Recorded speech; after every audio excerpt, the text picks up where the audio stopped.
నమస్కారం, అప్టెక్ జాబ్స్కి స్వాగతం. నేను మీ వివేక్. ఇవాళ కరెంట్ అఫైర్స్లో భాగంగా మనం చర్చించుకోబోయే కరెంట్ అఫైర్ అంశాలు: ఒకటి, మిషన్ 414. మామూలుగా ఏ మిషన్ దివ్యశక్తియో లేదు మిషన్ అస్త్రానో ఇలాంటి పేర్లు విన్నాయో, లేదు మిషన్ శక్తి ఇలాంటి పేర్లు బాగానే ఉంటాయి. కానీ మిషన్ 414 ఏంటి? వినడానికి కొంచెం ఇంట్రెస్టింగ్గా ఉంది, కొంచెం కన్ఫ్యూజింగ్గా కూడా ఉంది. అలానే ఇక్కడ election commission of India symbol చూపిస్తున్నారు. మిషన్ 414కి ఎలక్షన్ కమిషన్ ఆఫ్ ఇండియా అదేనండి, ఎన్నికల సంఘానికి ఏమన్నా రిలేషన్ ఉందా? ఉంటే అది ఏంటి? అలానే ఇక్కడ మీరు జాగ్రత్తగా గమనిస్తే ఇది ఒక అగ్ని పర్వతం సంబంధించిన పిక్చర్. ఇది ఎందుకు స్పెషల్ అంటే ఇది ఎర్త్లో కాదు, మార్స్లో ఉంది, అంగారక గ్రహం మీద ఉంది. ఈ అగ్ని పర్వతం మన భూమి మీద ఉన్న మౌంట్ ఎవరెస్ట్ కన్నా ఎత్తంట. మన భూమి మీద వాల్కెనోస్, మౌంటైన్స్ అన్నింటినీ కన్సిడర్ చేసుకున్న ఎత్తైంది మౌంట్ ఎవరెస్టే. మరి ఆ మౌంట్ ఎవరెస్ట్ కన్నా ఎత్తైంది అని అంటే ఖచ్చితంగా మనం గుర్తుపెట్టుకుని తీరాలి. అలానే ఇప్పుడు మార్స్లో ఉంది కాబట్టి ఏ రోవర్లు, ఏ ల్యాండర్లు గుర్తుపెట్టాయి, లేదు ఏ ఉపగ్రహాలు, వాటిని గురించి కూడా అడిగే అవకాశం ఉంటుంది కదా. అందుకని వీటన్నిటికి సంబంధించిన పూర్తి వివరాలు మనం ఈ కరెంట్ అఫైర్ ఎపిసోడ్ వీడియోలో తెలుసుకుందాం. అలానే జాగ్రత్తగా గుర్తుపెట్టుకోండి, ఈ క్రాప్ అని కొన్ని సంవత్సరాల క్రితం ఒక టెక్నాలజీ వచ్చింది. అది బేసిక్గా ఏంటంటే పంటకి సంబంధించి దానికి ఎంతవరకు నీరు అందించాలి, లేదు దానికి ఎంతవరకు ఎరువులు అందించాలి అనే అంశానికి సంబంధించి రైతులకి SMS అలర్ట్స్ ఇస్తూ ఉండేదన్నమాట. అయితే దానికి సంబంధించి ఇటీవల పేటెంట్ వచ్చింది. So that's why it is in the news as well. So will be talking about ఈ పంట లేదు ఈ crop. Will be talking about the election commissions of India mission 414. Will be talking about the volcano which is taller than Mount Everest. Of course the volcano is in Mars, that's a different story though. అలానే ఇవాళ మార్చి 20వ తారీఖు, ఇవాళ international day of happiness. అలానే ప్రపంచ పిచ్చుక దినోత్సవం, world sparrow day. ఈ రెండు అంశాలకి సంబంధించిన థీమ్ ఏంటి, వాటి గురించి కూడా తెలుసుకునే ప్రయత్నం చేద్దాం. అలానే అప్టెక్ జాబ్స్ టీఎస్పీఎస్సీ, ఏబీపీఎస్సీకి సంబంధించిన అన్ని ఫుల్ కోర్సెస్ మీద కూడా 80% భారీ డిస్కౌంట్ ఇస్తుంది. సో అందుకు వచ్చిన అవకాశాన్ని ఎట్టి పరిస్థితుల్లో కూడా మిస్ చేసుకోకండి. సో మీరు ఏ ఎగ్జామ్కి ప్రిపేర్ అవుతున్నా సరే మీరు ఖచ్చితంగా దాన్ని క్లియర్ చేసి మీ డ్రీమ్ జాబ్ని మీరు సాధించాలని మనస్ఫూర్తిగా కోరుకుంటూ wishing everyone all the very best. On that note let's get into the details of today's current affairs. So మొట్టమొదటి కరెంట్ అఫైర్ ఇవాళ మనం డిస్కస్ చేయబోయేది మిషన్ 414. మనం ఇందాక ముందుగానే అనుకున్నట్టుగా ఏ మిషన్ దివ్యశక్తియో మిషన్ శక్తియో అలాంటి పేర్లు అయితే ఓకే, మేబీ ఏదో రక్షణ రంగానికి సంబంధించిందో, లేదు క్షిపణికి సంబంధించిందో, లేదు శక్తి ఉత్పాదనకి సంబంధించిందో అని ఒక విధంగా అర్థం చేసుకోవచ్చు. కానీ మిషన్ 414 అంటే మామూలుగా మనం ఏదో సినిమాల్లో చూసినట్టుగా ఏదో కోడ్ నేమ్ లాగా ఉంది. బట్ ఏది ఏమైనా సరే కన్సిడరింగ్ లోక్సభ ఎన్నికలు దగ్గరలో ఉన్నాయి, ఈ లోక్సభ ఎన్నికలకి సంబంధించి ఎన్నికల సంఘం చేపట్టిన ఒక మిషన్ ఇదనమాట. సో ఇప్పుడు క్వశ్చన్స్ ఏ విధంగానే రావచ్చు. ఈ మిషన్ని నిర్వహించింది ఎవరు? ఈ మిషన్ని ఎక్కడ నిర్వహించారు? ఈ మిషన్ని ఏ లక్ష్యంతో నిర్వహించారు? What is the objective of mission 414? In which state was mission 414 conducted? What is the purpose? లేదు what are the resolutions that have been took in mission 414? ఇలా ఏ విధంగా ప్రశ్న అడగచ్చు. Hence it becomes very important. So let's get into the details. So mission 414 వచ్చేసి election commission of India చేపట్టింది. Election కమిషన్ని తెలుగులో ఎన్నికల సంఘం అంటాము. Election commission in short EC అని కూడా పిలుస్తారు. సో వార్తాపత్రికలు అవ్వచ్చు, న్యూస్ ఛానల్స్లో అవ్వచ్చు, వాళ్ళు ప్రతిసారి ఎలక్షన్ కమిషన్ అనకుండా ఈసీ ఈసీ ఈసీ అని ఉంటారు. కొన్నిసార్లు ఈసీ అంటే ఎన్కంబరెన్స్ సర్టిఫికేట్ కూడా అని అనుకుని మీరు కన్ఫ్యూజ్ అవ్వచ్చు. బట్ ఇక్కడ మనం ఎలక్షన్స్ గురించి మాట్లాడుతాం. సో ఈసీ అంటే ఎలక్షన్ కమిషన్. సో ఈసీ ఒక స్పెషల్ క్యాంపెయిన్ లాంచ్ చేసిందనమాట. ఎక్కడ లాంచ్ చేసింది? It becomes very important. Himachal Pradesh రాష్ట్రంలో. సో మిషన్ 414ని ఏ రాష్ట్రంలో ప్రయోగించారు, లేదు ఏ రాష్ట్రంలో ప్రారంభించారు అని అంటే ఇట్ ఈస్ హిమాచల్ ప్రదేశ్. ఎందుకు తయారు చేశారు, లేదు ఎందుకు ఈ క్యాంపెయిన్ రూపొందించారు అని అంటే to maximize voter turnout in 414 polling stations. Himachal Pradesh రాష్ట్రానికి సంబంధించి 414 పోలింగ్ స్టేషన్లు ఏవైతే ఉన్నాయో అక్కడ ఓటర్ టర్నౌట్ని పెంచాలి అని. ఓటర్ టర్నౌట్ అంటే ఎంతమంది ఓటు వేయడానికి వస్తున్నారు అని. ఇప్పుడు ఉదాహరణకి ఒక కాన్స్టిట్యుయెన్సీలో 100 మందే ఉన్నారు అని అనుకుందాం. 100 మంది ఓటు వేయడానికి అర్హులు అని అనుకుందాం. ఆ 100 మందిలో ఒకవేళ 60 మందే వచ్చి ఓటు వేస్తే కనుక అప్పుడు ఓటర్ టర్నౌట్ పర్సంటేజ్ 60% అవుతుందన్నమాట. సో ఓటర్ టర్నౌట్ పర్సంటేజ్ ఎంత ఎక్కువ ఉంటే ప్రజాస్వామ్యానికి, ఎన్నికలకి సంబంధించి అంత ముఖ్యమైనది, అంత మంచిది కూడా. సో ఆ ఓటర్ టర్నౌట్ అనేది ఇంతకుముందు 60% కన్నా తక్కువ ఉంది ఈ 414 పోలింగ్ స్టేషన్స్లో. సో దాన్ని అట్లీస్ట్ ఒక 75-80% లేదు ఇంకా వీలైతే అంతకన్నా ఎక్కువగా తీసుకురావాలన్న లక్ష్యంతో election commission of India Himachal ప్రదేశ్లోని 414 పోలింగ్ స్టేషన్స్లో మిషన్ 414ని కండక్ట్ చేసింది. మిషన్ 414 ఇంతకీ ఏ లక్ష్యంతో పనిచేస్తుంది అని అంటే to reach out to the voters at the ground level and educate them about exercising their right to vote. ప్రతి ఒక్కరికి కూడా ప్రజాస్వామ్యంలో ఎన్నికలు ఎందుకు ఇంపార్టెంట్, ఎన్నికల్లో ఓటు వేయడం ఎందుకు ఇంపార్టెంట్. చాలామంది నా ఒక్క ఓటు వల్ల పెద్దగా మార్పు ఏమొస్తుందన్న ఆలోచనలో ఉంటారు.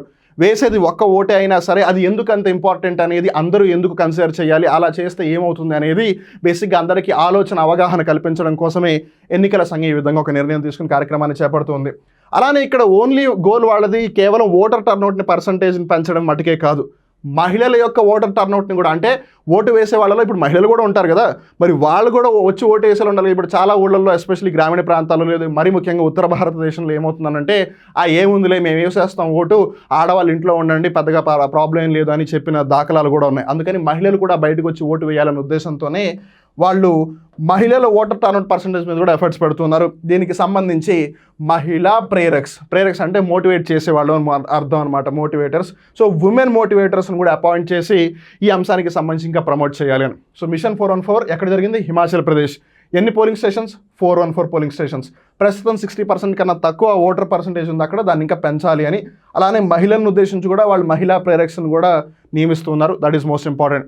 అలానే ఈ అంశానికి సంబంధించి రాజ్యాంగంలో ఒక ప్రకరణ మనం ఖచ్చితంగా గుర్తుపెట్టుకుని తీరాలి, which is article 326 which talks about the right to vote as a constitutional right. అంటే ఓటు వేసే హక్కు ఏదైతే ఉందో అది కూడా ఒక రాజ్యాంగపు హక్కు అనమాట. And then comes the Noctis volcano. మామూలుగా కొండలంటేనే చాలా ఎత్తుగా ఉంటాయి, మనం భయపడుతూ ఉంటాము.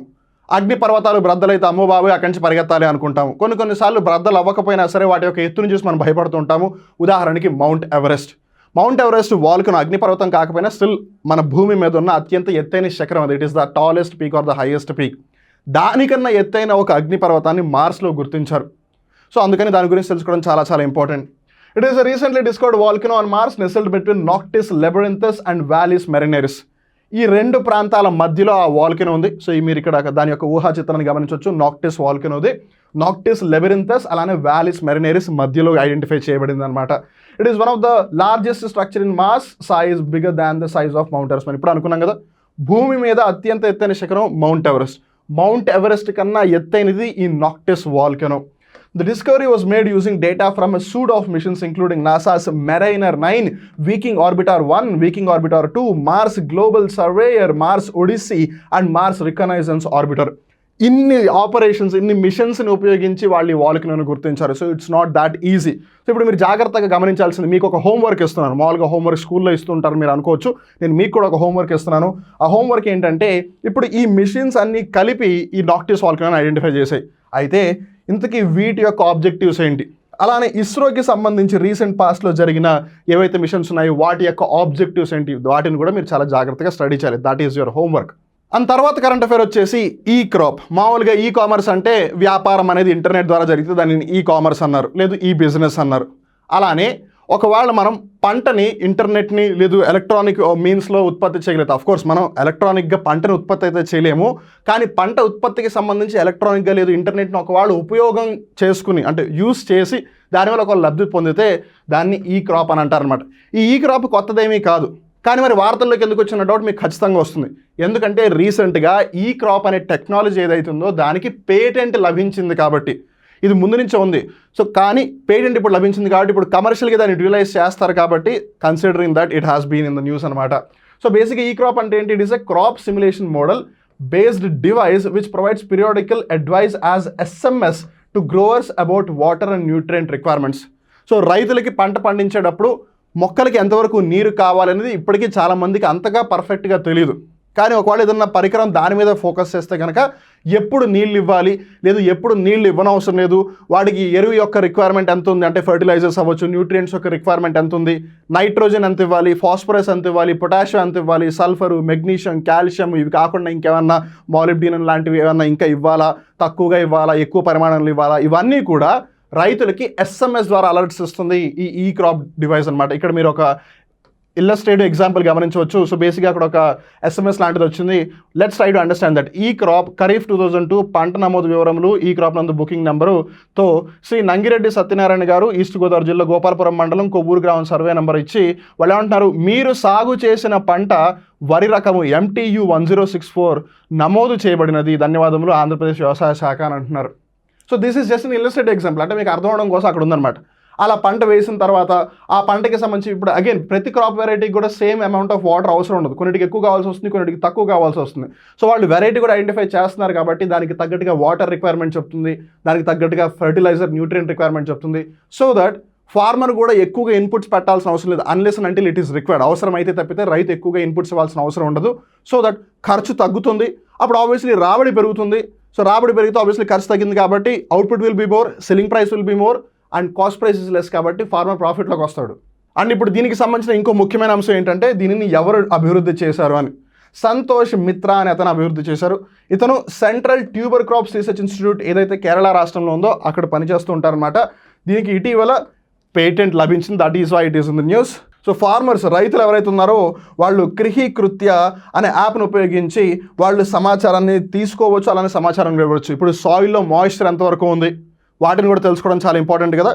సో ఈ కృహి కృత్య అనే యాప్ బేసిక్గా ఒక డేటాబేస్ లాగా వర్క్ అవుతుంది అనమాట. సో అది సమాచారం అంతా సేకరించి తర్వాత సర్వర్కి పంపిస్తుంది. So that based on which the alerts can be given to the farmer. ఇప్పుడు ఉదాహరణకి వర్షాకాలంలో వర్షం పడే సూచనలు ఉన్నాయంటే అప్పుడు ఆబ్వియస్లీ రైతు నీళ్ళు ఇవ్వాల్సిన అవసరం ఉండదు కదా. సో అలా అలర్ట్స్ ఇస్తే ఫార్మర్కి అట్ ద సేమ్ టైం ఎకానమీకి, అగ్రికల్చర్కి అన్ని విధాలుగా కూడా మంచి జరుగుతుంది. అలానే ఇవాళ తేదీ ఏంటి? మార్చ్ 20. సో ఏ కాంపిటేటివ్ ఎగ్జామ్ అయినా సరే ఎంతో కొంత ఇంపార్టెంట్ డేస్ అనేది ఒక ముఖ్యమైన పాత్ర పోషిస్తుంది. మరి ఇంపార్టెంట్ డేస్లో ఇవాళ మనం కన్సిడర్ చేయాల్సిన 2 ఇంపార్టెంట్ డేస్ ఏంటి అని అంటే ఇంటర్నేషనల్ డే ఆఫ్ హ్యాపీనెస్, అలానే వరల్డ్ స్పారో డే, ప్రపంచ పిచ్చుక దినోత్సవం. సో 2013వ సంవత్సరంలో మొట్టమొదటిసారిగా ఐక్యరాజ్య సమితి యునైటెడ్ నేషన్స్ ఈ వరల్డ్ ఇంటర్నేషనల్ డే ఆఫ్ హ్యాపీనెస్ని తీసుకొచ్చిందనమాట.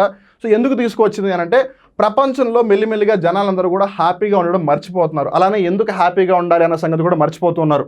అండ్ ఈవెన్ మీరు ఒకవేళ సస్టైనబుల్ డెవలప్మెంట్ గోల్స్, సుస్థిరాభివృద్ధి లక్ష్యాలను గమనించినా అందులో పేదరిక నిర్మూలన అవ్వచ్చు, లేదు ఎవరు ఆకలితో అలమటించకూడదు అని అవ్వచ్చు, లేదు ఇలా ఏవైతే అసమానతలు ఉన్నాయో వాటిని నిర్మూలించడం అవ్వచ్చు. సో రిమూవింగ్ ఇన్ఈక్వాలిటీస్, లేదు జీరో హంగర్ని తీసుకురావడం కానీ, లేదు making sure that there is no poverty at all, ఇవన్నీ కూడా హ్యాపీనెస్కి దారితీస్తాయి. సో హ్యాపీనెస్ అనేది ఒక మనిషి యొక్క జీవన విధానం మీద ఎంతవరకు ఎఫెక్ట్ చూపిస్తుందనే అంశాన్ని దృష్టిలో పెట్టుకుని ఇంటర్నేషనల్ డే ఆఫ్ హ్యాపీనెస్ని తీసుకువచ్చింది.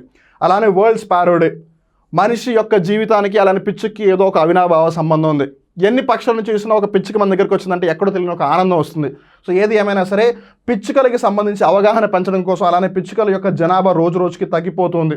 సో దానిని కన్సిడర్ చేస్తూ వాటికి సంబంధించి మనిషికి పిచ్చుకి ఉన్న సంబంధాన్ని గుర్తిస్తూ, గౌరవిస్తూ, దానికి సంబంధించి ఇంకా అవగాహన పెంచుతూ వాటి యొక్క జనాభాని కాపాడాలనే ఉద్దేశంతోనే వరల్డ్ స్పారో డేని మార్చ్ 20ని సెలబ్రేట్ చేస్తారు. And now comes the most important point.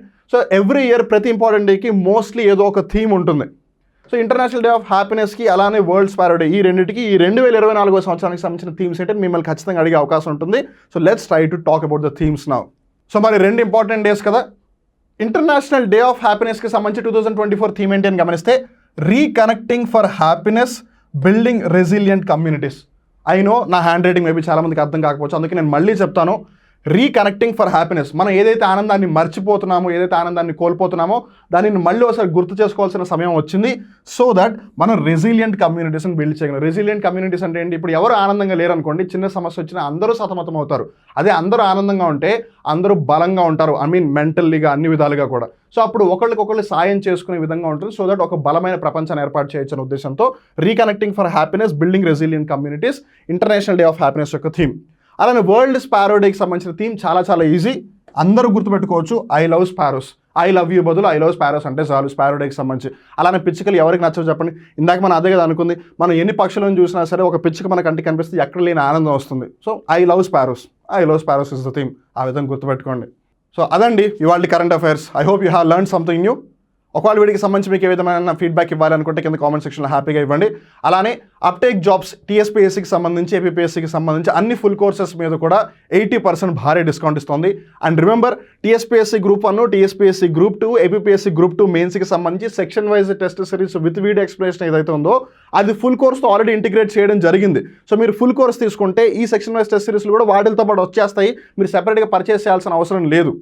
And వీడికి సంబంధించిన షెడ్యూల్స్ అన్ని కూడా already uptake jobs Telegram channel కూడా అప్డేట్ చేయడం జరిగింది.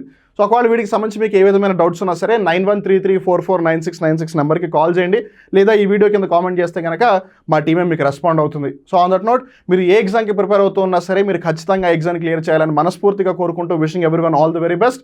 నవ్వుతూ ఉండండి, నవ్విస్తూ ఉండండి, నవ్వుల పాలు మటుకు కాకండి. మళ్ళీ ఇంకో రోజు ఇంకో కొత్త కరెంట్ అఫైర్ ఎపిసోడ్లో కలుద్దాం. అప్పటివరకు చూస్తూ ఉండండి అప్టేక్ జాబ్స్, మిమ్మల్ని మీరు అప్డేట్ చేసుకుంటూ ఉండండి. నేను మీ వివేక్. నమస్కారం.